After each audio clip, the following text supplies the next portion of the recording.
नमस्कार. आज आपण लासूर या आजाराबद्दल जाणून घेऊया. डोळे आणि नाक यामध्ये लासूरची पिशवी असते. वयोमानापरत्वे अश्रुनलिका बंद झाल्यामुळे डोळ्यातून सतत पाणी वाहते आणि यालाच आपण लासूरचा आजार म्हणतो.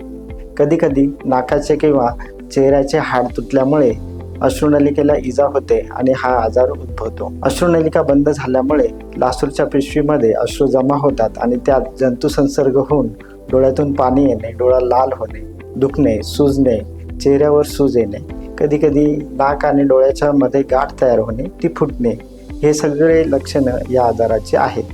यावर उपचार म्हणजे लासूरचे ऑपरेशन, ज्यामध्ये डोळा आणि नाक यांच्या आतील बाजूस अश्रू वाहून जाण्यासाठी आपण नवीन मार्ग तयार करतो. ऑक्युलोप्लास्टी सर्जनने लासूरच्या शस्त्रक्रियेमध्ये विशेष प्रावीण्य मिळवलेले असल्याने आम्ही उत्कृष्ट परिणाम देतो. जर तुम्हाला किंवा तुमच्या नातेवाईकांना लासूरचा किंवा डोळ्यातून सतत पाणी येणे त्रास असल्यास तुम्ही शारदा आय हॉस्पिटलशी अवश्य संपर्क साधावा. डोळ्यांच्या सर्व आजारांसाठी अचूक निदान, प्रगत उपचार आणि आधुनिक तंत्रज्ञानाची सेवा शारदा आय हॉस्पिटल नाशिक येथे आहे. धन्यवाद.